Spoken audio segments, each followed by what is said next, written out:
El reloj de la cocina marcaba las 6 de la mañana cuando mis manos, estas manos que habían fregado suelos ajenos durante años, comenzaron a preparar la que sería mi última cena de Nochebuena en el ático de la calle Velázquez.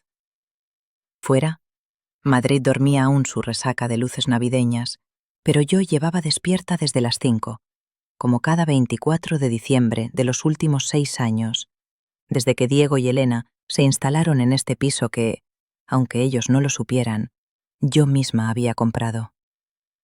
Saqué el cordero del frigorífico, una pieza de 5 kilos que había encargado en la carnicería de toda la vida del Mercado de la Paz. Mientras lo adobaba con ajo y romero, recordé las nochebuenas de mi infancia en Campanario, cuando mi madre estiraba un pollo para que alcanzara para los 7 hermanos. Ahora preparaba manjares para 25 personas, que ni siquiera se dignarían a entrar en la cocina. El ático resplandecía como una postal de esas revistas que Elena dejaba estratégicamente colocadas en la mesa de centro. 200 metros cuadrados en pleno barrio de Salamanca, con techos de 4 metros y ventanales que enmarcaban las copas de los árboles de la calle. El árbol de Navidad, un abeto noble importado de Dinamarca, rozaba el techo del salón. Elena había insistido en decorarlo con adornos de baccarat y luces de diseño italiano. 3.000 euros, en un árbol que moriría en 2 semanas. A las 8 comenzó el trajín. Pelé 2 kilos de gambas de Huelva, limpié las cigalas, preparé la masa para los pestiños, la receta de mi suegra extremeña que nunca fallaba. En la radio sonaban villancicos, esos de siempre que me acompañaban mientras cocinaba. Los peces en el río, campana sobre campana. Voces inocentes que no sabían nada de hipotecas ni de hijos malagradecidos. Elena apareció en la cocina hacia las 11, envuelta en su bata de seda y con el móvil en la mano. No para ayudar, claro, sino para hacer una foto del jamón ibérico que había cortado en lonchas perfectas. «Carmen, procura que no se vean tus manos en las fotos», dijo sin levantar la vista de la pantalla. «Es para mi Instagram, ya sabes, preparando nuestra cena de Nochebuena. Tengo que mantener el engagement navideño». Escondí mis manos bajo el delantal. Manos trabajadoras, sí, con las uñas cortas y alguna que otra quemadura de horno. Manos que habían construido un imperio que ella disfrutaba sin saber. «Por cierto», añadió, mientras ajustaba el ángulo de la foto, «los Mendoza traerán a su hijo, el que trabaja en el fondo de inversión ese. Diego quiere impresionarlos. Dice que podrían financiar su proyecto del edificio sostenible». Asentí mientras doraba las alcachofas. Mi Diego, mi niño, que jugaba a ser arquitecto importante con su sueldo de 3.000 euros al mes, mientras yo pagaba en silencio el alquiler de 4.500, la plaza de garaje, el seguro del Mercedes, las cuotas del club de golf. A las 2 de la tarde comenzaron a llegar los invitados. Los padres de Elena, con sus aires de alcurnia valenciana venida a menos. Los compañeros de Diego del estudio de arquitectura, todos con sus parejas rubias y sus conversaciones sobre escapadas a Vaqueira y veranos en Formentera. Los famosos Mendoza, con su hijo Eduardo que no paraba de consultar el móvil y hablar de millones como quien habla del tiempo. Yo iba y venía de la cocina, invisible como un fantasma navideño. Servía el champán, ruinar, por supuesto, que Elena había elegido. Retiraba platos, rellenaba copas. Alguna vez alguien murmuraba un gracias sin mirarme, como se agradece a una camarera en un restaurante caro. La conversación en la mesa giraba, como siempre, en torno al dinero. Que si el piso de Malasaña que habían comprado los García por 800.000 euros. Que si el Tesla nuevo de los Ruiz. Que si la reforma del chalet en La Moraleja.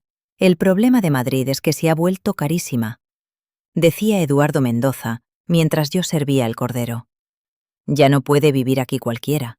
Hay que tener un mínimo nivel. Totalmente de acuerdo. Intervino Diego, mi Diego, con esa voz engolada que había adoptado últimamente. Por eso los arquitectos tenemos que pensar en proyectos premium. El futuro está en el lujo sostenible, no en hacer viviendas para... Se calló, buscando la palabra. Yo seguí sirviendo. Para la gente normal. completó Elena con una risita. Aunque bueno, Diego viene de familia humilde y mírale ahora. Todo es cuestión de esforzarse. Sentí cómo se me encogía algo por dentro, pero continué mi labor. En la televisión del salón, sin volumen, ponían esa película de siempre, la del hombre que descubre lo que valdría su vida si no hubiera nacido. ¡Qué ironía! Los villancicos seguían sonando, ahora desde el equipo de música del salón. Noche de paz, noche de amor. Mentira. No había paz en mi corazón mientras veía a mi hijo pavonearse, hablar de sus proyectos millonarios inexistentes, de sus contactos importantes que no eran más que conocidos de LinkedIn. Por cierto, mamá, me llamó de pronto Diego cuando yo recogía los platos del cordero. El año que viene Elena y yo queremos hacer algunos cambios en el piso. Nada personal, pero creemos que necesitamos más espacio. Ya sabes, para cuando vengan inversores, cenas de empresa. Me detuve con los platos en las manos. Así que hemos pensado, continuó, y noté cómo Elena le apretaba la mano dándole ánimos, que lo mejor sería que te buscaras tu propio sitio. Eres una mujer independiente, trabajas. No tiene sentido que sigas viviendo aquí como si fueras... La criada, apuntó Eduardo Mendoza con una carcajada. Perdón, es el vino. Pero Diego no le corrigió.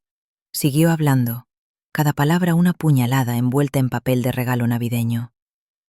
Además, seamos realistas. Si quieres seguir viviendo en el centro de Madrid, en un piso como este, deberías pagar un alquiler como cualquier adulto. No es justo que Elena y yo carguemos con todo mientras tú... El silencio que siguió fue más frío que la noche de diciembre. 25 personas alrededor de la mesa, y ni una sola voz se alzó.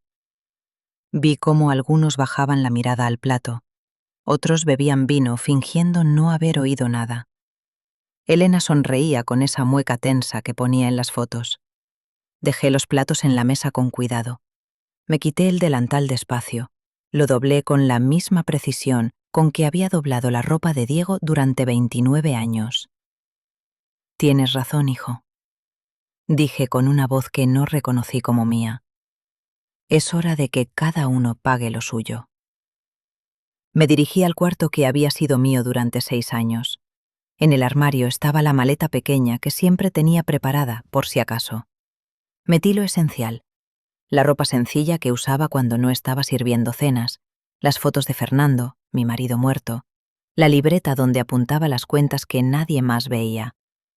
Cuando volví al salón, arrastrando la maleta, la mesa seguía en el mismo silencio sepulcral. El árbol de Navidad parpadeaba ajeno al drama, y bajo sus ramas se amontonaban los regalos que yo misma había comprado y envuelto para que Diego quedara bien con sus invitados. Mamá, no seas dramática, dijo Diego, pero su voz temblaba. No hace falta que te vayas esta noche, es Nochebuena. Precisamente por eso, respondí. Las mejores lecciones se aprenden en Navidad. Pasé junto a la mesa sin mirar a nadie. En el equipo de música empezaba Los Campanilleros, esa que habla de la Virgen María buscando posada. Qué apropiado. En la puerta me volví una última vez. El ático brillaba como un Belén de lujo, con sus habitantes perfectamente colocados en sus roles: el hijo exitoso, la nuera influencer, los invitados importantes.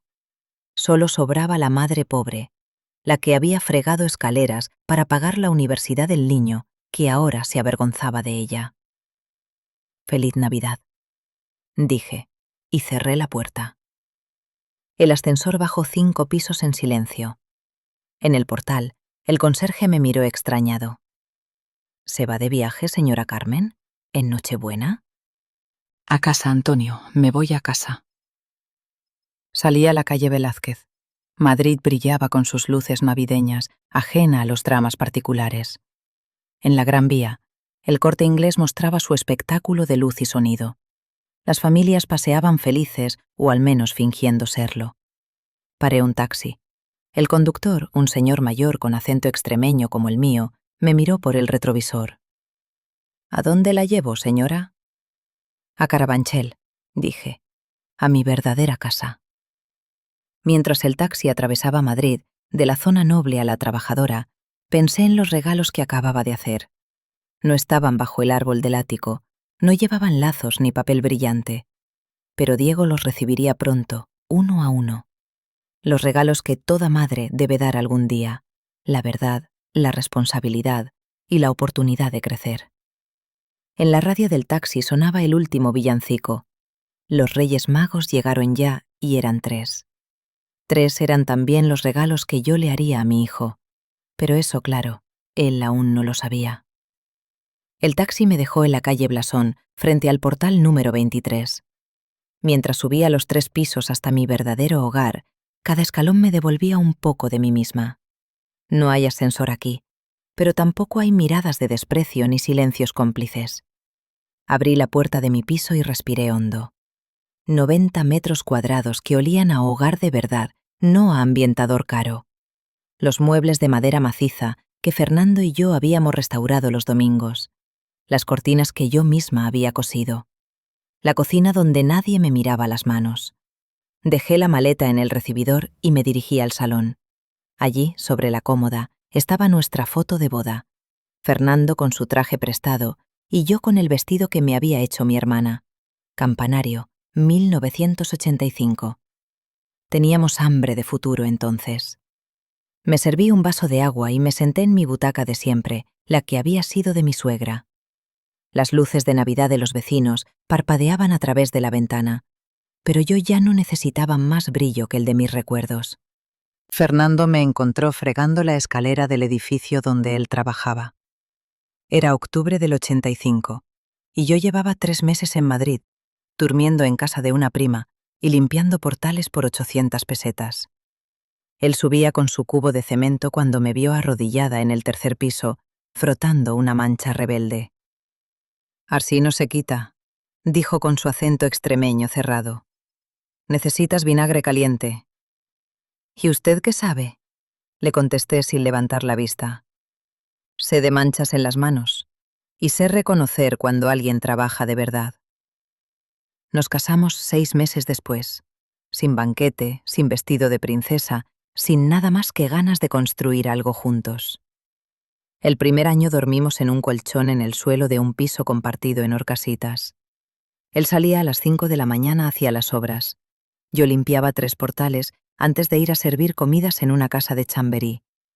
Cada peseta que sobraba iba a una hucha de colacao. «Para los cimientos», decía Fernando. No fumábamos, no salíamos, no gastábamos en nada que no fuera imprescindible. Los domingos, nuestro lujo era pasear por el rastro mirando muebles viejos que algún día restauraríamos. Diego nació en el 94, cuando llevábamos 9 años ahorrando. El parto fue difícil y los médicos dijeron que no habría más hijos. Fernando lloró esa noche, no de pena, sino de responsabilidad. «Este niño tendrá todo lo que nosotros no tuvimos», me prometió, mientras acunaba a nuestro hijo en la habitación compartida del 12 de octubre. Un año después, en el 95, teníamos 60.000 euros justos. 10 millones de las antiguas pesetas que habíamos ahorrado céntimo a céntimo. Compramos un piso en Vallecas, en la calle Puerto de Béjar. 60 metros cuadrados de humedades y goteras que Fernando transformó con sus manos. Yo aprendí a alicatar, a pintar, a lijar.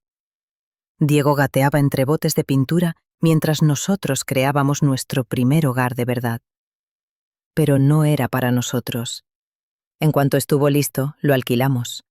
60.000 pesetas al mes te íbamos guardando religiosamente mientras seguíamos en el piso compartido. Los vecinos no entendían. ¿Para qué tener un piso si no lo disfrutáis? Pero Fernando y yo veíamos más allá. Veíamos el segundo piso, el tercero, el futuro. Me levanté de la butaca y fui hasta el despacho. Allí, en la caja fuerte empotrada que Fernando instaló con sus propias manos, guardaba los documentos que contaban nuestra verdadera historia. Las escrituras, una por una. Los contratos de alquiler. Los planos que Fernando dibujaba por las noches en la mesa de la cocina. En el 98 compramos el segundo piso. En el 2000, el tercero. Diego iba al colegio público del barrio con la misma ropa remendada, pero en casa había libros, había orden, había un padre que le enseñaba a dibujar planos y una madre que le ayudaba con los deberes después de fregar 5 portales. Saqué la escritura de constitución de Montero Inmobiliaria S.L., 14 de febrero de 2003, día de San Valentín. El mejor regalo de amor que Fernando me hizo nunca. Ya no somos solo albañil y limpiadora, me dijo esa noche.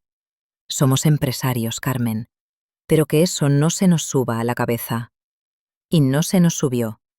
Fernando siguió yendo a las obras, ahora las suyas. Yo seguí limpiando, ahora gestionando también alquileres, reparaciones, papeleos. Diego estudiaba en su cuarto, mientras nosotros trabajábamos 14 horas diarias. Le dijimos que era arquitecto porque él quería serlo, pero también porque alguien tenía que diseñar con cabeza lo que nosotros habíamos construido con las manos. La carpeta de 2017 me tembló entre las manos. El año que Fernando me dejó. Un infarto en la obra, supervisando la reforma del edificio de Tetuán. Ni siquiera le dio tiempo a despedirse. Diego vino desde la universidad, por supuesto, pero ya era otro. Ya llevaba 3 años con Elena. Ya hablaba de emprendimiento y networking. En el funeral, mientras yo lloraba al hombre que había construido conmigo un imperio desde la nada, él contestaba llamadas del móvil. Fue entonces cuando tomé la decisión. Diego no sabría nada. Las propiedades estaban a nombre de la empresa. Yo figuraba como administradora única. Seguiría ayudándole como siempre, el alquiler del ático, el coche, los gastos. Pero él creería que venían de mi trabajo y algunos ahorros de su padre. Quería que se hiciera hombre por sí mismo, que valorara el esfuerzo. Qué equivocada estaba. 12 propiedades en 2017, 18 millones de euros en ladrillo bien ubicado, bien mantenido, bien alquilado. Roberto Casas, el abogado que nos había ayudado desde el principio, se convirtió en mi mano derecha. Discreto, eficaz, leal.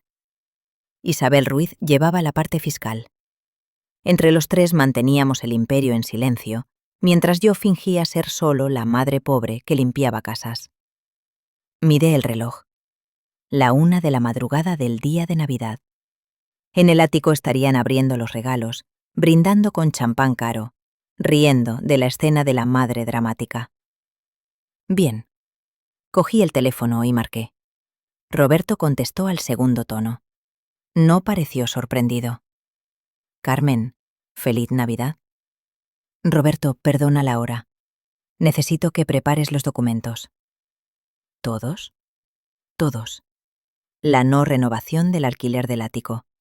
La recuperación del vehículo de empresa. La cancelación de la tarjeta corporativa. Todo. Silencio al otro lado. Roberto me conocía bien. ¿Estás segura?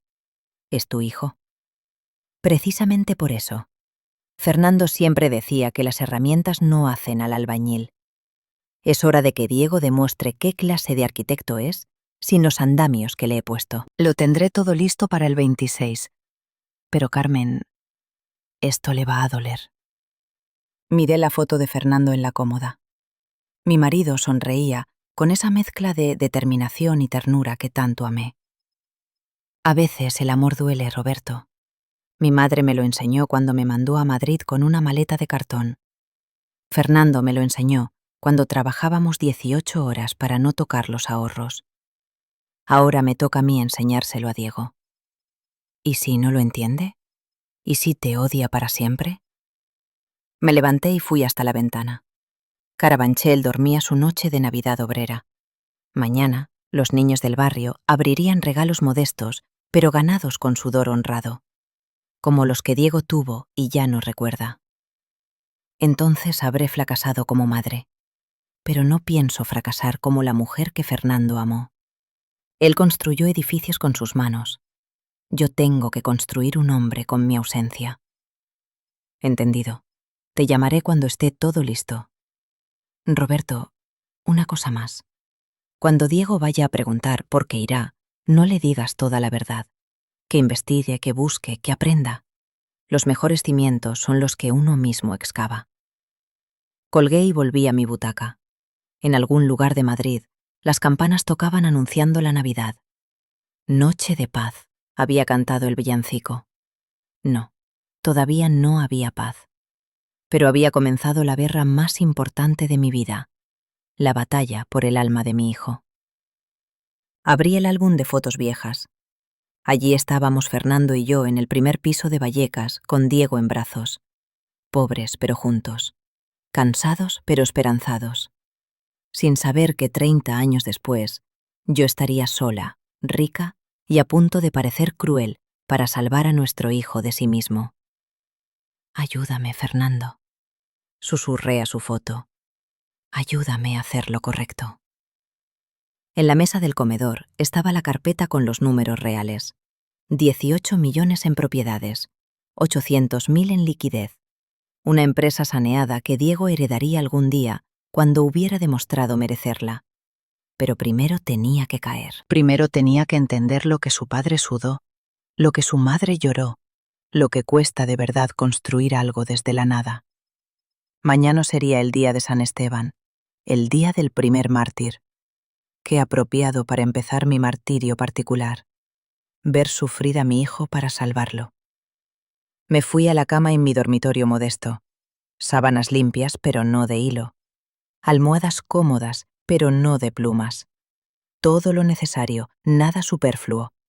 Como la vida que Fernando y yo construimos. Como la vida que Diego tendría que aprender a valorar. Antes de dormir, besé la foto de mi marido. El niño se torció, Fernando, pero tiene tu sangre y la mía. Volverá al camino, ya lo verás. El día de San Esteban amaneció gris sobre Madrid, como si el cielo supiera lo que estaba a punto de ocurrir. Yo llevaba despierta desde las 5, no por costumbre de años, sino por los nervios. En la mesa de la cocina tenía el café solo y el portátil abierto. Roberto había trabajado rápido. A las 8 en punto, siguiendo mis instrucciones, el email partió hacia su destino. Podía imaginar a Diego en el ático, desperezándose después de la resaca navideña, cogiendo el móvil con esos gestos automáticos de quien vive pendiente de las notificaciones. Asunto: no renovación contrato alquiler Velázquez 47, quinto A. El texto era frío, legal, implacable. Como administradora de Montero Inmobiliaria S.L., comunicaba formalmente que el contrato de alquiler no sería renovado a su vencimiento el 31 de enero de 2024. Se agradecían los años de arrendamiento. Se recordaba que el precio actual de 1.000 euros mensuales había sido una cortesía familiar y se informaba que el valor de mercado del inmueble era de 4.500 euros. Si deseaban continuar, ese sería el nuevo precio. Mi móvil empezó a sonar a las 8:17. Diego. No contesté. Llamó 6 veces más en los siguientes 15 minutos. Después empezaron los mensajes de WhatsApp. No los leí. Había empezado el calvario y no podía flaquear. Me vestí despacio, con la ropa de diario. Jersey de lana gris, pantalón negro, zapatos cómodos. La Carmen de siempre, no la madre del ático de Salamanca. Salí a comprar el pan a la panadería de la esquina, donde Paco me saludó como cada mañana desde hace 6 años. ¿Qué tal la Nochebuena, Carmen? Educativa, respondí, y él no preguntó más. Cuando volví a casa, tenía 37 llamadas perdidas. Diego, Elena, números desconocidos que supuse serían amigos intentando mediar. El silencio era mi primera lección. Que sintiera lo que es hablar al vacío, como yo sentí cuando le hablé de valores en una mesa llena de gente sorda. El segundo regalo llegó el 27 de diciembre a las 10 de la mañana. Yo lo observé todo desde la ventana de la cafetería de enfrente del ático, donde había ido expresamente. Necesitaba ver su cara, aunque fuera de lejos. La grúa de Recuperaciones Martínez llegó puntual. 2 empleados uniformados, con la orden de trabajo en la mano. El Mercedes clase E negro, matrícula 2456 KLM, Estaba en su plaza del garaje. Un coche de 60.000 euros que Diego creía suyo, pero que siempre había sido una cesión de empresa. Vi a Diego salir corriendo del portal. Gesticulaba, discutía, mostraba papeles. Pero los empleados tenían sus órdenes claras. El coche estaba a nombre de Montero Inmobiliaria S.L. La cesión temporal había sido revocada. Todo era perfectamente legal. Elena apareció 10 minutos después, en bata y con el pelo revuelto. La vi gritar, manotear, sacar el móvil para grabar. Su mundo de Instagram perfecta se resquebrajaba y necesitaba documentarlo, supongo. O quizá buscaba apoyo en sus seguidores. Mi suegra loca nos quita el coche el día después de Navidad. Cuando la grúa se llevó el Mercedes, Diego se quedó en la acera, bajo los adornos navideños de la calle Velázquez. Por primera vez en años vi a mi niño perdido. No al arquitecto arrogante, sino al chaval que no entendía por qué el mundo se había vuelto del revés. Casi cruzo la calle, casi corro a abrazarlo. Pero Fernando me había enseñado que los buenos cimientos necesitan terreno firme, y Diego aún estaba en arenas movedizas. El tercer regalo, el del Día de los Inocentes, no lo presencié, pero Roberto me lo contó todo con detalle. Elena había ido al Corte Inglés de Castellana a cambiar unos regalos de Navidad, o eso dijo. En realidad había ido directa a la sección de bolsos de lujo, donde tenían apartado un Loewe de 3.000 euros. La escena, según me contaron los de seguridad que hablaron con Roberto, fue de película. Elena, con su abrigo de cachemir y sus botas de ante, extendiendo la tarjeta corporativa de Montero Inmobiliaria como quien extiende un billete de lotería premiado. El operación denegada en la pantalla, la insistencia, la llamada a Diego, el escándalo. «¡Esto es un error!», gritaba mientras la gente se arremolinaba. «Llevo 6 años usando esta tarjeta. Soy Elena Vidal. Tengo 180.000 seguidores». Los de seguridad fueron discretos pero firmes.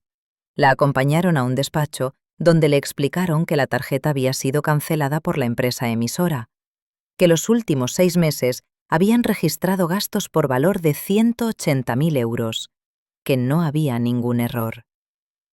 Me senté en mi butaca cuando Roberto terminó de contarme. 180.000 euros. Con ese dinero, Fernando y yo habríamos comprado 3 pisos en los 90. Con ese dinero se podrían pagar 6 años de alquiler a una familia trabajadora. Pero para Elena solo eran bolsos, viajes, restaurantes, caprichos para presumir en las redes. Esa noche del 28 de diciembre, mientras Madrid celebraba las Inocentadas, mi teléfono volvió a sonar. Esta vez no era Diego, era Elena. «¿Te diviertes, Carmen?». Su voz destilaba veneno. «¿Te parece gracioso humillarme así, en el Corte Inglés, delante de toda esa gente?» No respondí inmediatamente. Dejé que el silencio se alargara, que sintiera el peso de la espera. «No es una broma, Elena, es una lección». «¿Una lección? Eres una vieja amargada, una envidiosa. Siempre has odiado que Diego triunfara sin ti, que no necesitara tus...». «¿Mis qué?», la interrumpí con calma. ¿Mis años fregando suelos? ¿Mi sacrificio para pagarle la carrera?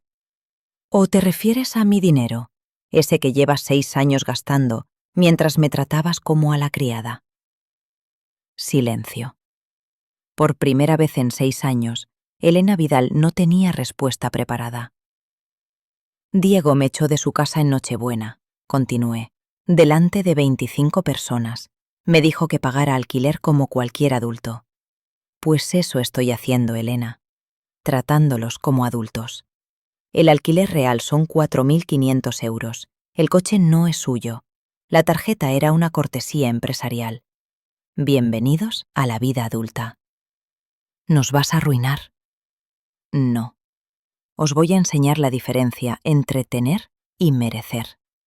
Fernando y yo empezamos con nada. Todo lo que construimos fue con trabajo honrado. Vosotros empezasteis con todo y no habéis construido nada. Es hora de que aprendáis. Diego no te lo perdonará nunca.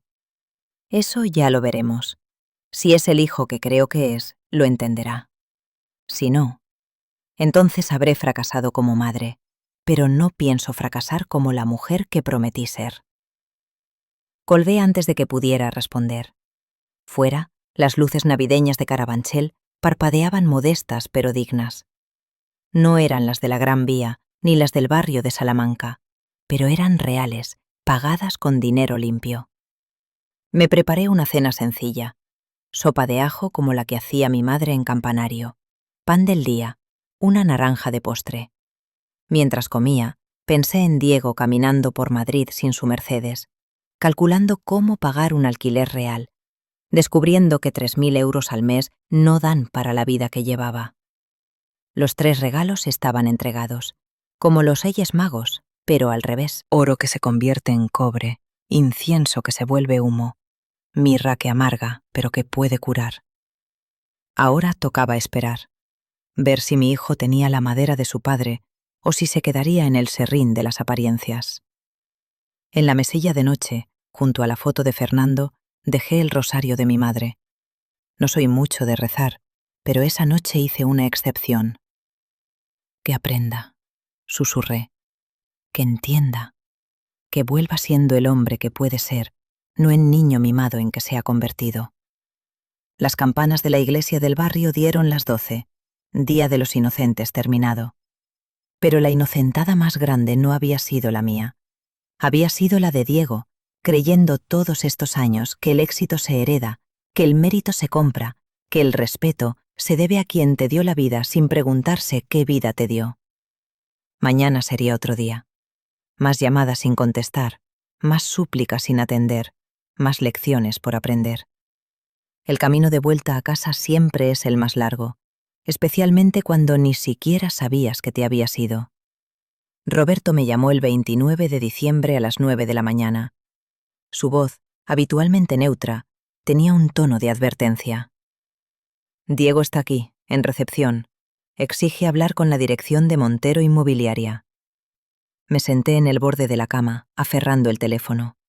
Había llegado el momento que tanto temía como esperaba. ¿Qué le has dicho? Nada aún. Pero Carmen está fuera de sí. Si no hablo con él puede montar un escándalo. Háblale. Pero Roberto, no le des todo masticado. Que busque, que investigue, que aprenda. Mi hijo ha vivido 30 años sin hacer preguntas. Es hora de que empiece. Colgué y me quedé mirando la pared, imaginando la escena. Las oficinas de Montero Inmobiliaria ocupaban media planta en el edificio Windsor de Azca. Un imperio discreto pero sólido, como Fernando siempre quiso. Los cimientos no se ven, pero sostienen todo, decía. Más tarde supe, por Roberto, cómo transcurrió todo. Diego había entrado como un huracán, exigiendo explicaciones sobre los errores administrativos con el alquiler y el coche. La recepcionista, bien entrenada, lo había hecho esperar 20 minutos. Tiempo suficiente para que se fijara en las fotos de la pared. Allí estaba Fernando, mi Fernando, en la imagen de 2003. Fernando Montero y Carmen Montero, fundadores. No Fernando el albañil, no Carmen la limpiadora, fundadores. Roberto lo recibió en la sala de juntas. Me contó que Diego temblaba, no de frío, sino de rabia contenida. ¿Qué significa esto? Había preguntado señalando hacia el vestíbulo. ¿Por qué sale mi padre como fundador? ¿Por qué lo fue? Roberto había respondido con calma profesional.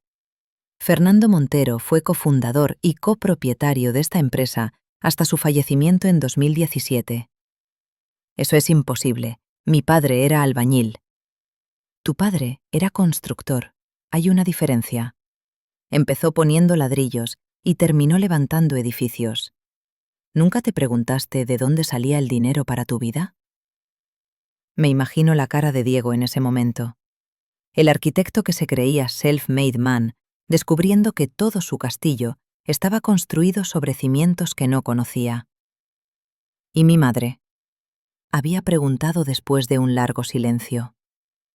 Tu madre es la actual propietaria mayoritaria y administradora única de Montero Inmobiliaria S.L. Todos los activos están bajo su control. ¿Activos? ¿Qué activos? Roberto, siguiendo mis instrucciones, no dio más detalles. Le sugirió que consultara el registro mercantil, que investigara por su cuenta. La información es pública, le dijo. Solo hay que molestarse en buscarla. Diego salió de allí como un zombi. Sé que pasó el resto del día en un cibercafé buscando frenéticamente en Internet. LinkedIn, páginas de empresas, el registro mercantil online. Con cada clic, con cada documento, la verdad se iba revelando. Montero Inmobiliaria S.L., constituida en 2003, capital social ampliado progresivamente, propiedades registradas una a una. El 30 de diciembre por la tarde, Diego fue a ver a mi madre. La residencia Los Álamos, en Fuencarral, era otro de mis secretos. 200 euros al mes que yo pagaba religiosamente para que Esperanza, con sus 85 años, tuviera la mejor atención. La encontró en la sala común, ayudando a decorar el árbol para la fiesta de Nochevieja. Mi madre, con sus manos artríticas, pero su mente clara como el agua de los arroyos de Extremadura. Abuela, Roberto me contó que Diego casi no podía hablar. Necesito que me digas la verdad. Mi madre lo miró con esos ojos que habían visto demasiado. Dejó la bola de Navidad que estaba colgando y se sentó, invitándolo a hacer lo mismo. ¿Qué verdad quieres, niño? ¿La que duele o la que enseña? ¿Mamá es rica? Tu madre es la mujer más rica que conozco. Rica en trabajo, en sacrificio, en amor mal correspondido. Abuela, por favor, ¿es dueña de edificios? ¿De pisos? ¿Todo este tiempo? Esperanza suspiró. Me contó después que le había dolido más que sus huesos viejos ver la confusión en los ojos de su nieto. Todo este tiempo, tu madre quiso que fueras fuerte por ti mismo. Que no fueras como esos señoritos que nacen en cuna de oro y no saben lo que vale un euro ganado con sudor. ¿Pero me mintió? No, hijo. Tú nunca preguntaste. Veías a tu madre fregar y asumías que era solo eso. Veías el dinero llegar y pensabas que era magia, o suerte, o vaya usted a saber. Tu madre te dio todo menos la verdad, porque la verdad hay que ganársela. ¿Y papá? Tu padre... Mi madre sonrió con tristeza. Fernando empezó cargando sacos de cemento y terminó firmando escrituras. Pero nunca dejó de ser el mismo hombre. Humilde, trabajador, honrado. Tu madre quería que tú fueras así. ¿en lugar de eso, qué? Te volviste débil creyéndote fuerte, blando creyéndote duro, pobre creyéndote rico. Y lo peor, cruel con quien más te amaba. Diego se fue de la residencia destrozado. Mi madre me llamó esa noche. El chico está aprendiendo, Carmen. Duele verlo así, pero está aprendiendo. ¿Crees que me perdonará, mamá? El perdón es como el buen vino, hija. Necesita tiempo y el recipiente adecuado. Ahora mismo Diego es una copa rota. Primero tiene que recomponerse. El 2 de enero llegó la estocada final. Yo no estaba presente, pero Elena me llamó para regodearse. O quizá para hacerme daño. O ambas cosas. ¿Estás contenta? Su voz era puro hielo. Me voy, le dejo. No me casé con un perdedor. ¿Te casaste con mi hijo? Me casé con un arquitecto con futuro, con un piso en Salamanca, con un Mercedes, con una vida que mostrar. No con un don nadie que ni siquiera puede pagar un alquiler decente. El Diego con el que te casaste nunca existió. Era una ficción mantenida con mi dinero. Exacto, tu dinero. ¿Y sabes qué? Podías habernos ayudado. Podías haber hecho feliz a tu hijo. En lugar de eso elegiste esta crueldad. No respondí inmediatamente. Fuera de mi ventana, una familia paseaba con sus regalos de Reyes recién comprados. Regalos modestos, seguramente, pero ganados con honor. Elena, ¿sabes cuál es tu problema? Confundes precio con valor. Mi hijo vale mucho más que los accesorios que lo rodeaban. Si no puedes verlo, mejor que te vayas. Me voy y me llevo todo lo que es mío. Llévate lo que quieras, pero Elena, todo lo que considerabas tuyo era mío. El piso, el coche, hasta el anillo que llevas en el dedo. Todo pagado por la suegra a la que tratabas como sirvienta. Colgó sin despedirse. 3 horas después, Diego me mandó un mensaje. El primero desde Nochebuena. Solo 3 palabras. Se ha ido. No respondí. Todavía no era el momento. Los días siguientes fueron un calvario que seguía a distancia. Roberto me mantenía informada. Diego, sin coche, sin casa a partir del 31 de enero, con 3.000 euros de sueldo y una exmujer que se había llevado todo lo que pudo cargar, tuvo que enfrentarse a la realidad del mercado inmobiliario madrileño. Lo vi una tarde del 4 de enero, sin que él me viera. Salía de una inmobiliaria de Carabanchel con el gesto derrotado. Había descubierto lo que cualquier trabajador sabe, que con 3.000 euros en Madrid no eres un arquitecto de éxito. Eres un superviviente más. El 5 de enero, víspera de Reyes, firmó el contrato. Un piso en Carabanchel Alto, quinto sin ascensor, 60 metros cuadrados por 700 euros al mes. El mismo barrio donde yo vivía, aunque él no lo sabía. El círculo se cerraba. Esa noche, mientras los niños de toda España dejaban sus zapatos esperando la magia de los Reyes Magos, yo lloré. Lloré por el hijo que había perdido en Nochebuena y por el hombre que esperaba encontrar algún día. Lloré por Fernando, que no estaba aquí para ver si nuestro sacrificio había valido la pena. Lloré por mí misma, por la madre que tuvo que parecer cruel para ser buena. Roberto me llamó al día siguiente. Ha preguntado por ti. ¿Qué ha preguntado? Si eres feliz, si todo esto te hace feliz. Me senté en la butaca de Fernando, la que crujía pero que nunca quise cambiar. ¿Y qué le has dicho? La verdad, que la felicidad es un lujo que las madres no pueden permitirse cuando sus hijos están perdidos. ¿Cómo lo has visto? Hundido pero no roto, perdido pero buscando. Es un buen comienzo, Carmen. Colgué y fui hasta la ventana. Carabanchel despertaba a un día de Reyes sin magia aparente. Los regalos modestos ya habrían sido abiertos. Las roscas compartidas. La vida normal de la gente normal. En algún lugar del barrio, Diego estaría despertando en su piso nuevo. Sin Elena, sin lujos, sin la armadura de mentiras que lo había protegido de la verdad. Los Reyes Magos, en su infinita sabiduría, le habían traído el regalo más difícil de todos, la oportunidad de convertirse en quien realmente era. Mi teléfono vibró. Un mensaje de mi madre. Los reyes dejaron carbón en el zapato del niño, pero del carbón, con presión y tiempo, salen los diamantes. Sonreí por primera vez desde Nochebuena. Mi madre, analfabeta hasta los 40 años, siempre había sido la más sabia de todos nosotros. El camino sería largo. Diego tendría que aprender a vivir con poco, a valorar lo esencial, a construir desde cero, como su padre, como yo, como todos los que saben que el verdadero éxito no se hereda ni se compra, se suda. Guardé el teléfono y me preparé un café. Fuera, las últimas estrellas de la noche de Reyes se apagaban sobre Madrid. Era hora de empezar el día, de seguir esperando, de confiar en que la sangre de Fernando corriera lo suficientemente fuerte por las venas de nuestro hijo como para salvarlo de sí mismo. El 7 de enero me aposté estratégicamente en la esquina de la calle General Ricardos con Eugenia de Montijo. Desde allí podía ver la entrada del edificio donde Diego había alquilado el piso. Necesitaba verlo con mis propios ojos, comprobar que mi hijo empezaba su nueva vida. La furgoneta de mudanzas que llegó me partió el alma. No era una empresa profesional, sino un hombre con una Citroën Berlingo destartalada. Diego bajó 2 maletas, 3 cajas de cartón y poco más. Todo lo que Elena le había dejado. 30 años de vida en 5 bultos.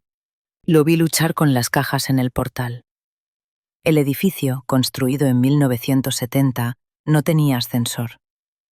5 pisos por escaleras estrechas que olían a comida de ayer y a lejía barata. Mi hijo, el arquitecto de proyectos sostenibles, subiendo a pulso su vida deshecha. Esperé 1 hora antes de marcharme. Necesitaba estar segura de que no se derrumbaría, de que no saldría corriendo. Cuando vi luz en la ventana del quinto, respiré. El primer paso estaba dado. Roberto me mantuvo informada los días siguientes. Diego había dormido las primeras noches en el suelo, sobre el abrigo extendido. No había muebles en el piso, solo una cocina antigua y un baño con azulejos desportillados. Comía sentado en el suelo, latas de conserva y pan de molde. El príncipe de Salamanca convertido en mendigo de su propia vida. El 9 de enero ocurrió el primer milagro. Pilar, la vecina del cuarto, tocó a su puerta. Yo la conocía de vista del barrio, una mujer de 60 años, viuda, que vivía de su pensión y de coser arreglos. «Perdona, hijo», le dijo según me contó ella después en el mercado. «Te he visto subir sin muebles. Tengo un colchón de más y una mesa plegable. Si los quieres». Diego había aceptado, tragándose un orgullo que ya no le servía para nada. Pilar no solo le prestó muebles, le enseñó dónde comprar barato, cómo estirar el dinero, cuándo había ofertas en el día. «¿Sabes cocinar?», le preguntó al verlo calentar otra lata. «No mucho.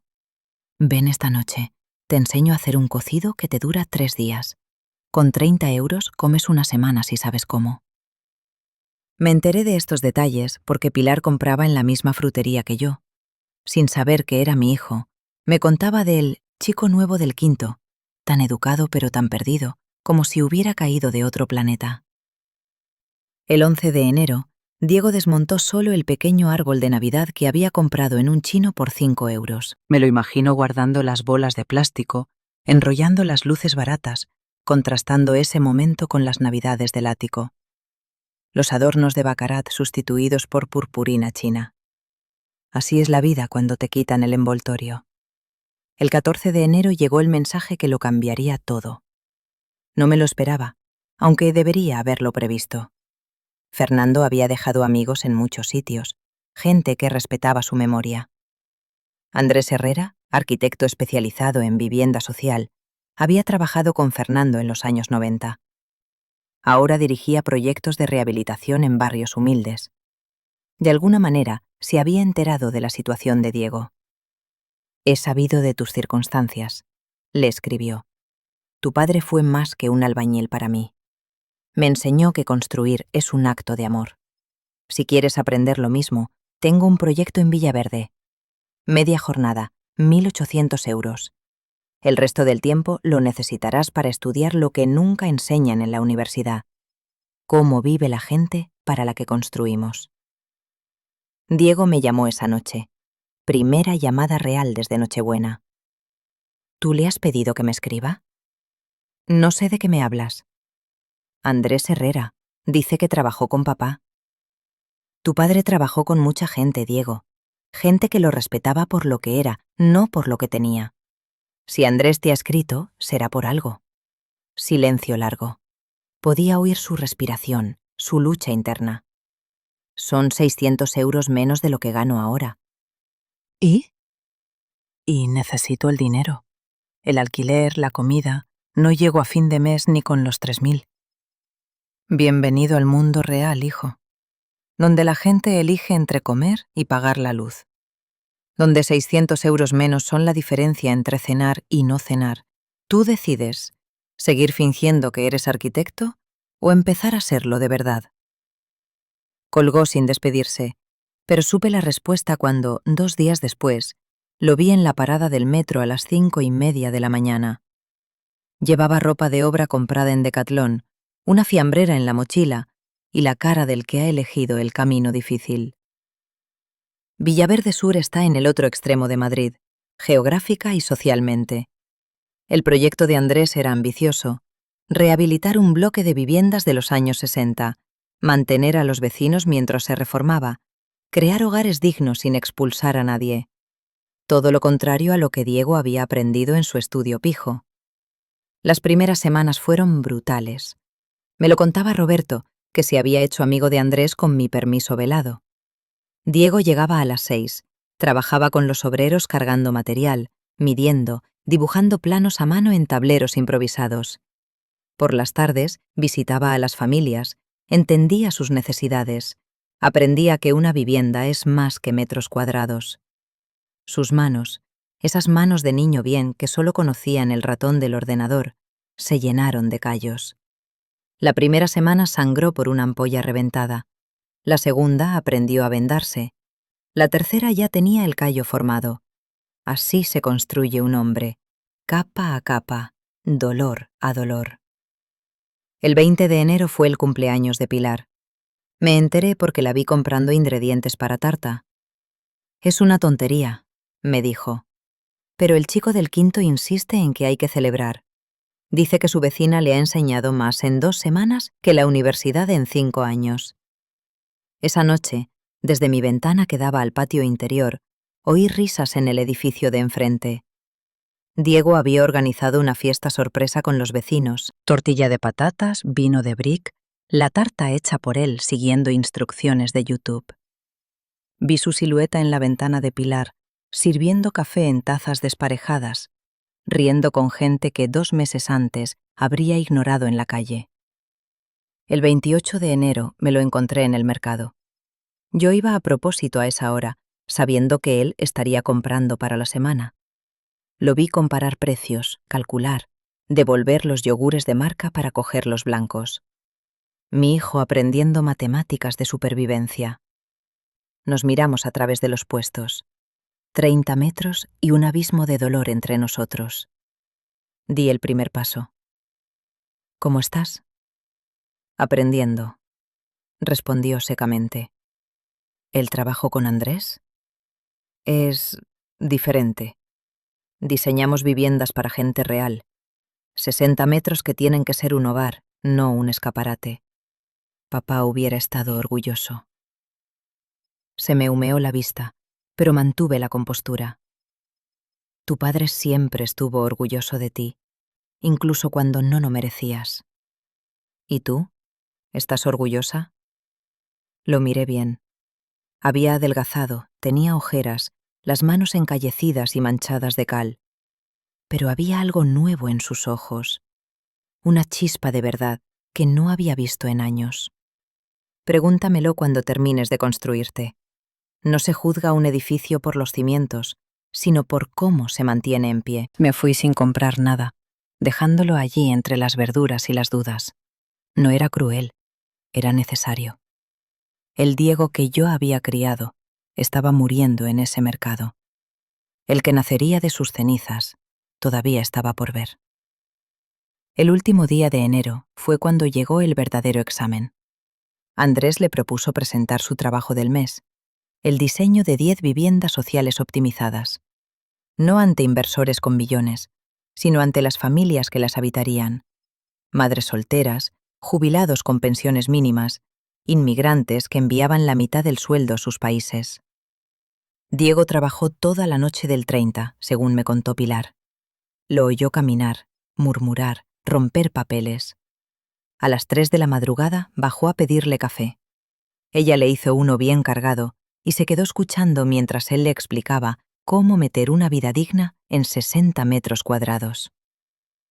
Es como su madre, me dijo Pilar sin saber que lo era.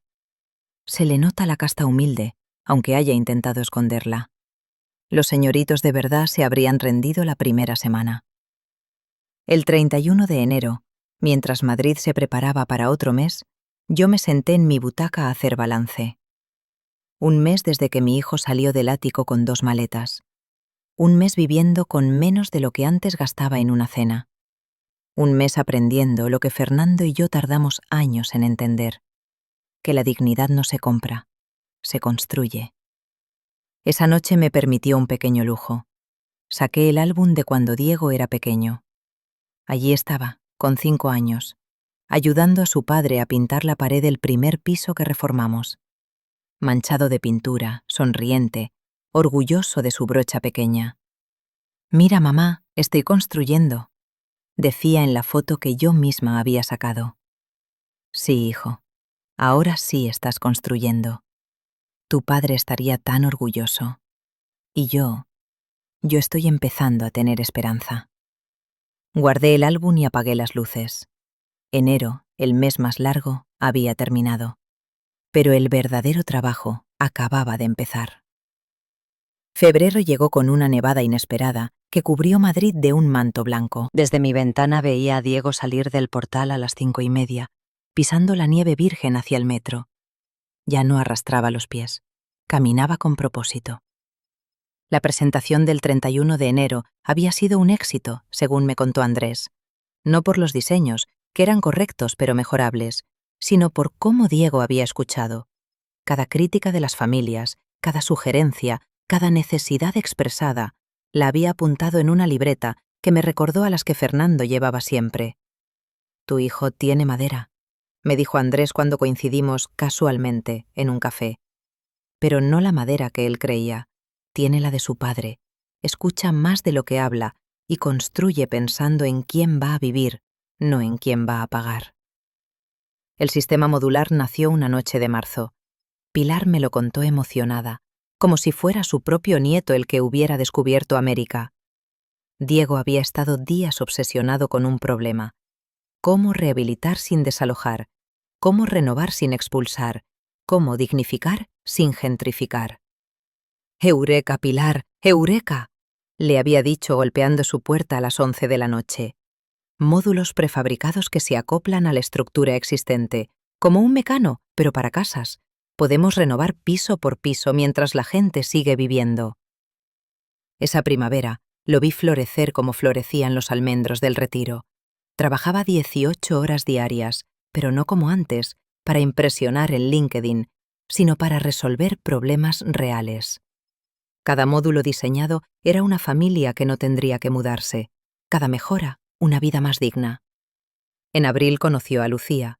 Me enteré por casualidad, viéndolos en el Parque de Comillas. Ella era maestra en el Colegio Público García Lorca, el mismo donde habían estudiado los hijos de las familias para las que Diego diseñaba. Morena, sencilla, con esa belleza que no necesita Instagram para brillar. Los observé desde lejos compartir un bocadillo en un banco. Nada que ver con las cenas de 100 euros con Elena, pero había algo en cómo se miraban, en cómo ella le apartaba el mechón de la frente, en cómo él le explicaba sus planos con las manos, que me recordó a Fernando y a mí en nuestros primeros tiempos. Roberto me mantuvo informada del progreso profesional. El sistema modular había llamado la atención de varias constructoras, pero Diego las rechazó todas. «No es para hacer dinero», decía, «es para hacer justicia». Mi hijo hablando de justicia. Mi hijo rechazando dinero fácil. Los milagros existen. En mayo fui a espiar una de sus visitas a las familias. Me colé en el portal de enfrente y lo vi subir al tercero donde vivían los Martínez. Pablo, de 8 años, su madre Rosa, limpiadora como yo había sido, y la abuela con Alzheimer inicial. 60 metros para 3 generaciones y una enfermedad. Diego estuvo 2 horas. Lo vi por la ventana medir, dibujar, pero sobre todo escuchar. Rosa le explicaba cómo necesitaba que la abuela tuviera su espacio pero vigilado. Pablo le enseñaba dónde hacía los deberes, una esquina del salón. Diego tomaba notas, asentía, preguntaba. Cuando salió, lo seguí discretamente. Se sentó en un banco del parque y se quedó mirando sus notas. Luego sacó el móvil y le mandó un audio a alguien. Supe después que era a Lucía. ¿Sabes qué es lo más jodido? Que toda mi formación de 5 años no me preparó para esto. Para entender que en 60 metros no diseñas una casa, diseñas una vida, o 3, o las que hagan falta meter con dignidad. El verano fue duro. Madrid ardía, y el quinto sin ascensor era un horno. Pero Diego no aflojó. Había conseguido que una fundación se interesara en el proyecto piloto, 12 viviendas para empezar. Si funcionaba, podrían ser 120. Julio y agosto los pasó entre planos y obras. Aprendió a negociar con proveedores, a ajustar presupuestos al céntimo, a convencer sin prometer imposibles. Andrés me dijo que nunca había visto a nadie trabajar así. Es como si quisiera demostrar algo, me dijo. O a alguien, pensé yo. En septiembre ocurrió algo que me llegó al alma. Era el cumpleaños de Pablo, el niño del tercero. Diego organizó una fiesta en el patio del edificio, pero no cualquier fiesta. Construyó con módulos de su sistema un castillo temporal donde los niños podían jugar. Un adelanto de cómo quedará todo, les dijo a los vecinos. Lo vi desde mi escondite habitual, rodeado de críos, explicándoles cómo cada pieza encajaba con la otra, cómo de algo roto se podía hacer algo nuevo. Pablo lo miraba como se mira a los héroes, como Diego miraba a Fernando cuando era pequeño. Octubre trajo las primeras viviendas terminadas.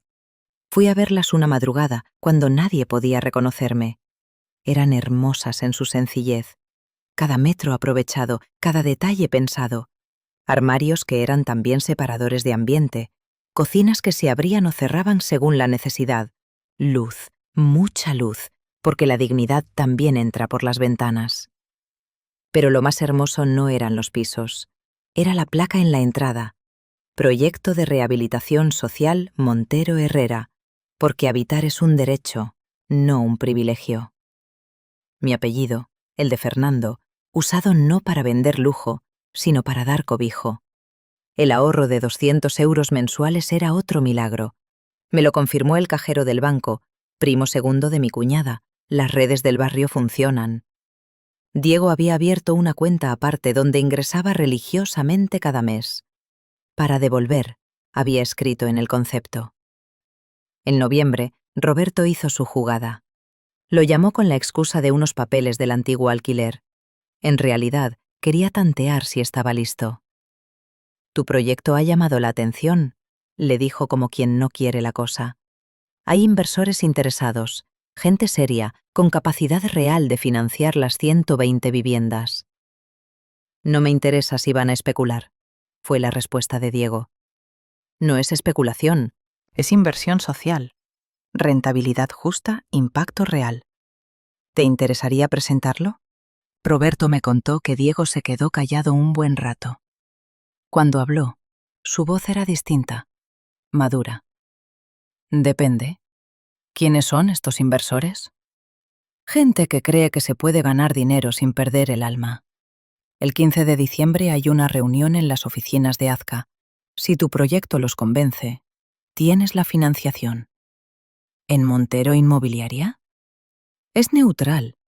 Un espacio profesional para una presentación profesional. Diego aceptó, sin saber que los únicos inversores sería yo, que su madre llevaba meses esperando ese momento, viendo cómo de las cenizas del niño mimado surgía el hombre que Fernando hubiera querido ver.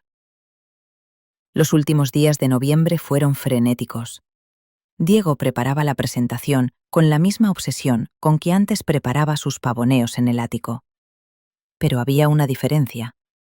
Ahora cada diapositiva, cada número, cada imagen, tenía detrás una cara, una historia, una necesidad real. Lucía lo ayudaba por las noches.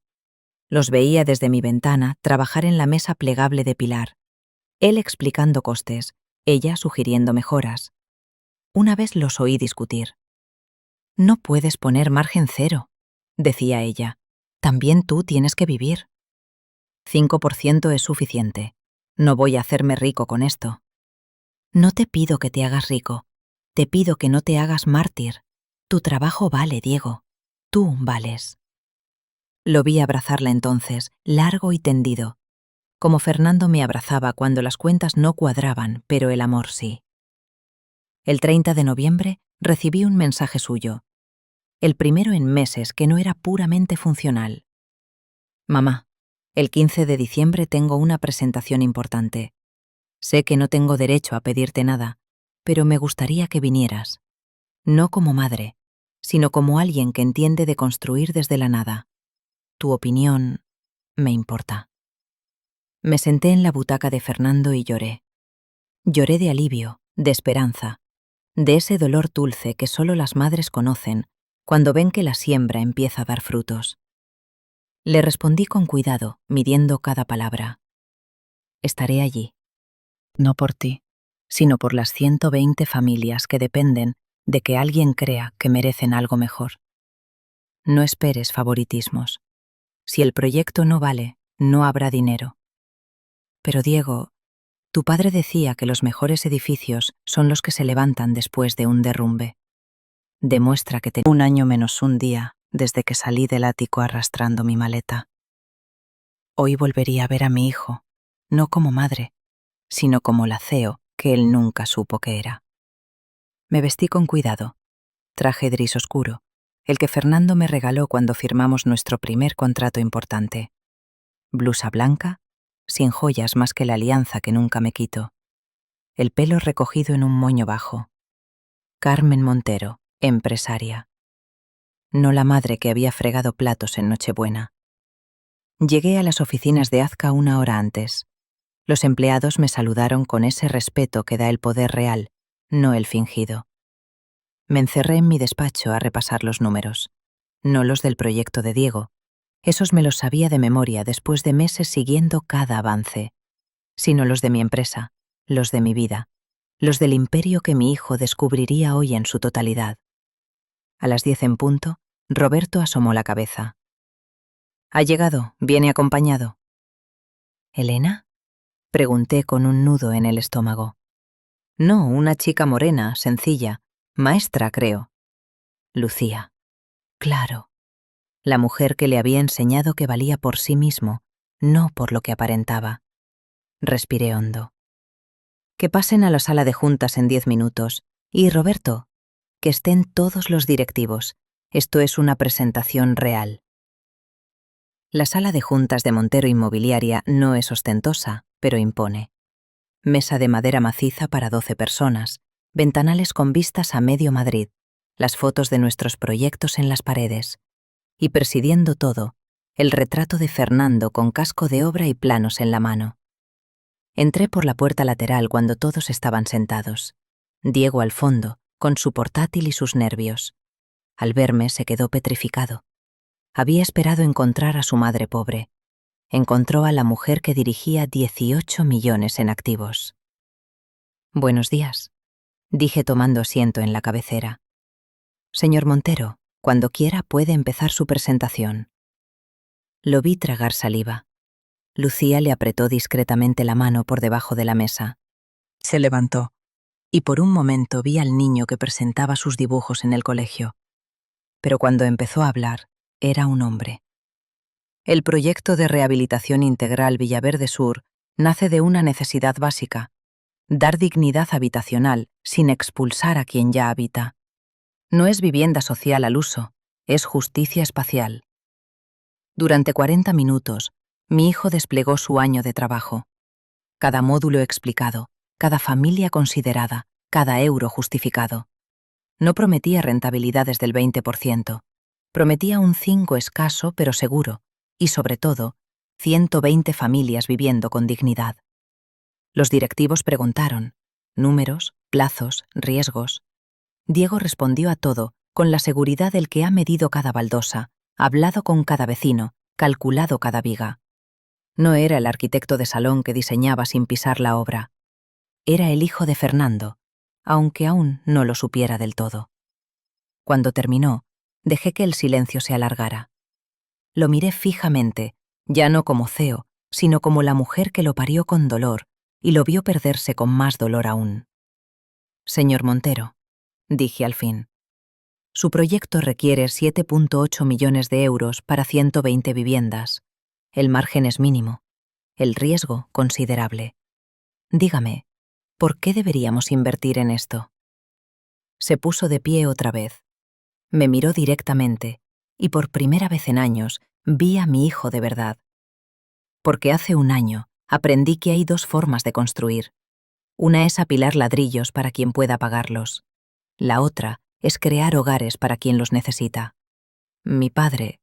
Se le quebró ligeramente la voz. Mi padre empezó cargando sacos de cemento y terminó levantando edificios. Pero nunca, nunca construyó nada que no mejorara la vida de alguien. Él construía con las manos. Yo quiero construir con el corazón. Y sé que esta empresa se fundó sobre esos principios.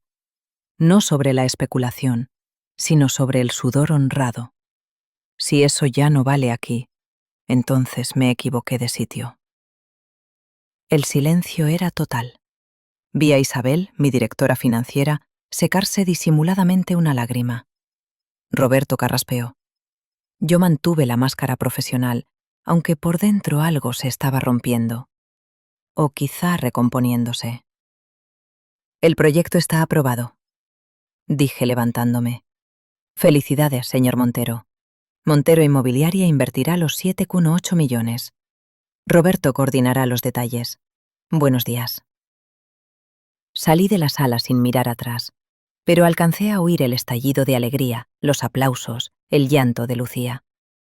Me encerré en mi despacho y me permití, por fin, llorar. Llorar de orgullo, de alivio, de un año de dolor que valía la pena. A las 8 de la noche estaba en casa, agotada emocionalmente. El estrés acumulado, la tensión del reencuentro, el esfuerzo de mantener la frialdad profesional cuando quería abrazar a mi hijo. Todo me pasó factura de golpe. El dolor en el pecho empezó suave y se fue intensificando. La vista borrosa, el brazo izquierdo entumecido. Conseguí llamar al 112 antes de que todo se volviera negro. Me desperté en el hospital 12 de octubre, el mismo donde nació Diego 29 años atrás. La misma habitación, si la memoria no me fallaba. Y allí estaba él, sentado en la incómoda silla de plástico verde, con ojeras de no haber dormido. Mamá. Crisis hipertensiva. Lo interrumpí. No es nada, el estrés. Mamá, yo... Las lágrimas rodaban por sus mejillas sin control. Lo siento tanto. Todo lo que dije en Nochebuena, cómo te traté, cómo... Calla. Le cogí la mano. Esas manos encallecidas que ya no eran de niño bien. Tenías que caer para aprender a levantarte, como tu padre, como yo, como todos los que construyen algo real. ¿Por qué no me lo dijiste? ¿Por qué me dejaste creer que...? Porque el dinero heredado pudre, el ganado fortalece. Mira tus manos, Diego. Hace un año eran suaves. Ahora son las manos de un hombre, de un constructor. Tu padre estaría tan orgulloso. Se derrumbó sobre mi cama, llorando como el niño que fue, abrazándome como el hombre que era. Afuera, en el pasillo, alguien había montado un pequeño nacimiento con figuras de plástico. San José, la Virgen, el niño. Una familia reunida después del viaje más difícil. Tu proyecto es bueno, susurré. Pero hay una condición. ¿Cuál? La placa de la entrada. Quiero que diga Proyecto Fernando Montero, porque construir es un acto de amor. ¿Puedes hacer eso? Puedo hacer eso y más. Puedo ser el hijo que merezco ser, el que siempre debí ser. Lucía entró discretamente con café del malo de máquina. La miré bien por primera vez. Ojos buenos, sonrisa cansada, manos de maestra que consuela niños y ahora consolaba al mío. Gracias, le dije simplemente. No hay de qué, Diego es especial. Solo necesitaba recordarlo. Esa noche, víspera de las fiestas navideñas, ocurrió el milagro de San Nicolás. No el de los regalos mágicos, sino el más difícil. El del perdón real, el del reencuentro después de la tormenta, el de una madre y un hijo que volvían a encontrarse en las ruinas de lo que fueron para construir lo que serían. Las enfermeras entraban y salían, los monitores pitaban. Madrid brillaba al otro lado de la ventana con sus luces navideñas. Y nosotros tres, la empresaria que fue limpiadora, el arquitecto que aprendió a ser albañil, la maestra que enseñaba sin pizarra, celebrábamos callados el único regalo que importaba. La familia, como los buenos edificios, a veces necesita una demolición controlada para levantarse más fuerte. Las 6 de la mañana del 24 de diciembre de 2024, un año exacto, desde que salí arrastrando mi maleta del ático de Velázquez. Pero esta vez no estaba sola en la cocina. Diego picaba cebollas con torpeza, mientras yo amasaba los pestiños con la receta de su abuela paterna. Más fino, hijo, que la cebolla se poche, no que se queme. Es que lloro, protestó entre risas. No sé cómo lo hacías tú sin llorar. Lloraba por dentro, que no se nota tanto. Paramos los dos. Un año después, podíamos bromear sobre el dolor. Las heridas habían cicatrizado dejando marcas, sí, pero marcas que nos hacían más fuertes, como las grietas en las paredes maestras que Fernando reforzaba con hierro. Mi piso de Carabanchel olía a hogar de verdad. Nada de catering ni decoradores. Diego había bajado de su quinto las sillas que le prestó Pilar. Yo había sacado la vajilla buena, la de nuestra boda, guardada 30 años para una ocasión especial. No hay ocasión más especial que recuperar a un hijo. ¿Cuánta gente viene?, preguntó mientras doraba los ajos para el bacalao. 15, la familia.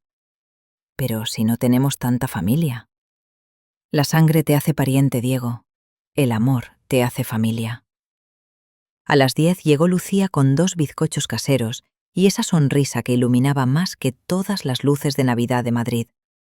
Se ató un delantal sobre el vestido sencillo de lana y se puso a ayudar como si hubiera nacido en esta cocina. ¿Cómo te encuentras?, le pregunté discretamente. Se llevó la mano al vientre a un plano. Bien, con náuseas, pero bien. Aún no se lo hemos dicho a nadie más. Esta noche, sonreí. Las buenas noticias hay que compartirlas en Nochebuena. A mediodía empezó el trasiego. Pilar fue la primera, con su mejor vestido y una botella de anís del pueblo.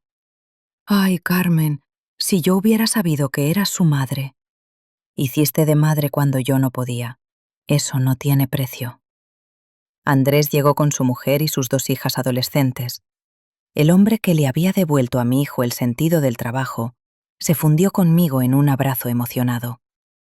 Fernando estaría orgulloso. Susurró. El chico tiene su misma pasta. Roberto e Isabel vinieron juntos desde la oficina, cargados de turrones artesanos. Los pilares de mi empresa, que habían guardado el secreto y ejecutado el plan sin una sola queja. Jefa, bromeó Roberto, el año que viene nada de dramas navideños, ¿eh? Mi cardiólogo no lo resistiría. La familia Martínez, Rosa, Pablo y la abuela, subieron despacio. Pablo llevaba un dibujo enrollado para la señora Carmen, como si yo fuera la reina de España. La abuela, en uno de sus días lúcidos, me cogió las manos.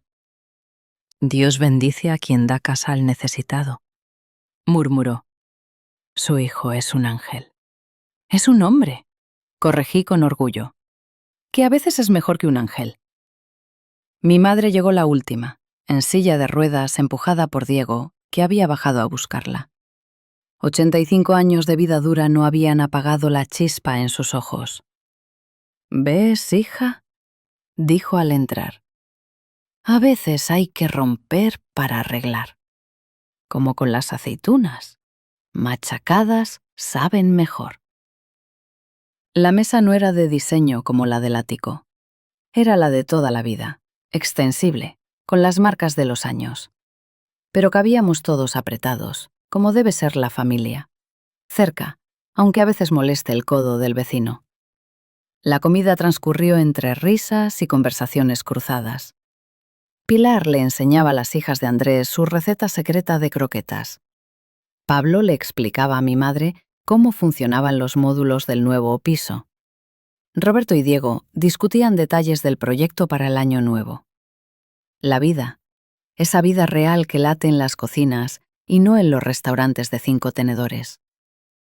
Cuando llegó el momento del brindis, fue Diego quien se levantó. El tintineo de su cuchara contra la copa me transportó a otro brindis, otro año, otro hijo.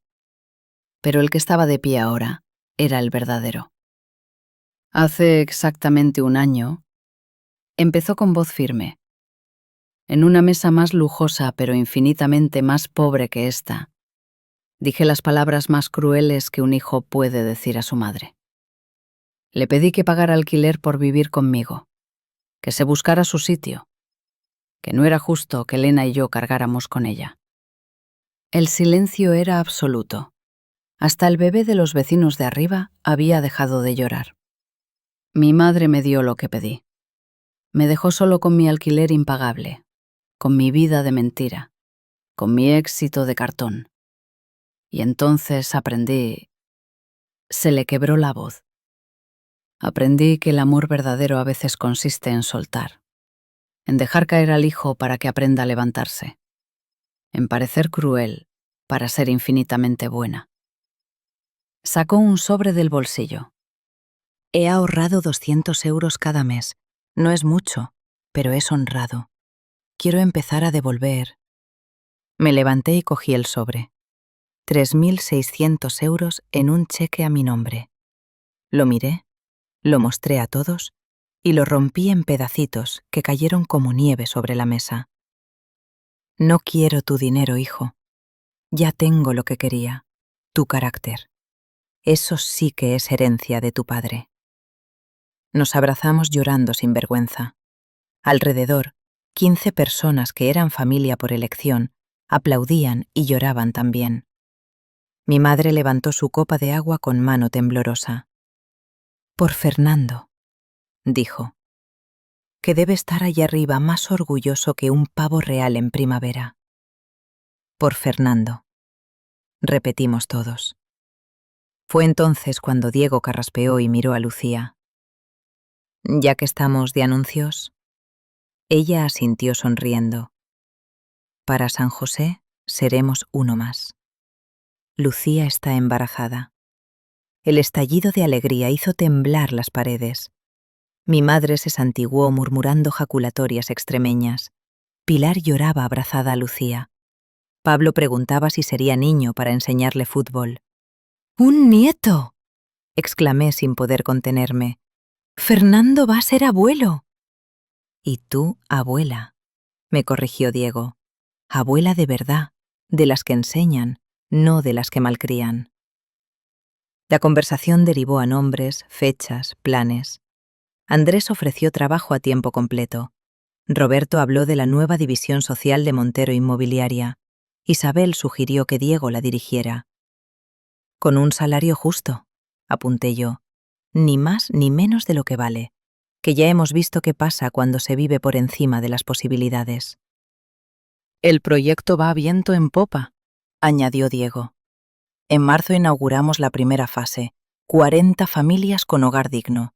Para 2025 las 120 completas, y tengo ideas para más. Residencias de mayores con el mismo sistema, centros de acogida modulares. Papá construyó los cimientos de algo más grande que unos edificios. Construyó una forma de entender el mundo. Pablo se acercó tímidamente con su dibujo enrollado. Es para usted, señora Carmen. Lo hice en el cole. Lo desenrollé con cuidado. Era nuestra cena, todos nosotros alrededor de la mesa, pintados con la honestidad brutal y hermosa de los 8 años. Y abajo, con letra cuidadosa, mi familia de Navidad. Se me nubló la vista. En el dibujo de un niño estaba la verdad más grande, que la familia no es la que te toca, sino la que construyes, como las casas de Fernando, ladrillo a ladrillo, con paciencia y amor. ¿Cantamos villancicos?, propuso Lucía. Y cantamos. Los peces en el río, desentonando mi madre, campana sobre campana, con Pablo haciendo los sonidos de las campanas, Noche de paz, con más sentimiento que afinación. Voces imperfectas celebrando la perfección del momento. A medianoche empezó a nevar. Copos tímidos al principio, luego más decididos. Diego y yo salimos al pequeño balcón mientras los demás seguían cantando dentro. Mamá, dijo mirando la ciudad blanca. ¿Me perdonas? ¿Perdonarte? Hijo, te agradezco. Sin aquella Nochebuena cruel, no tendríamos esta Nochebuena verdadera. A veces hay que perderse para encontrar el camino a casa. Los mejores regalos no vienen envueltos, murmuró. Tu padre decía algo parecido. Decía, Carmen, construimos casas, pero es el amor el que construye los hogares. Tenía razón. como siempre. Desde dentro llegaba la risa de Lucía, los aplausos para Pablo, la voz cascada de mi madre contando historias de cuando yo era niña. Nuestra familia imperfecta y real. Nuestra mesa humilde, pero honrada. Nuestra Nochebuena sin lujos, pero llena de verdad. El año que viene, dijo Diego, me gustaría que la cena fuera en uno de los pisos del proyecto, con todas las familias, con los albañiles, los vecinos, todos. Una mesa de 100 metros si hace falta. Tu padre aprobaría eso. Una mesa donde quepan todos los que construyen y los que habitan, donde no haya diferencia entre el que sirve y el que come. La nieve seguía cayendo, cubriendo Madrid de silencio y paz. Un año atrás, esta misma noche, creí perder a mi hijo. Lo que perdí fue al extraño arrogante en que se había convertido. Lo que gané fue al hombre que siempre llevó dentro. Diego me rodeó con el brazo mientras mirábamos nevar. Dentro, nuestra familia elegida cantaba y reía. En algún lugar de Villaverde, 40 familias dormirían calientes por primera vez en años. En el vientre de Lucía, la próxima generación de constructores empezaba a formarse. Feliz Navidad, mamá. Feliz Navidad, hijo. Y por primera vez en mucho tiempo, realmente lo era. Queridos amigos, ¿les ha conmovido la historia de Carmen y Diego? ¿Qué opinan sobre las duras lecciones de amor que dio esta madre? Compartan sus reflexiones en los comentarios y cuéntenos de qué ciudad nos escuchan. Si esta historia les llegó al corazón, denle me gusta y compártanla con sus seres queridos. No olviden suscribirse a nuestro canal para más relatos que tocan el alma. En la descripción encontrarán nuestra lista completa de historias. Les deseamos mucha salud y un excelente ánimo.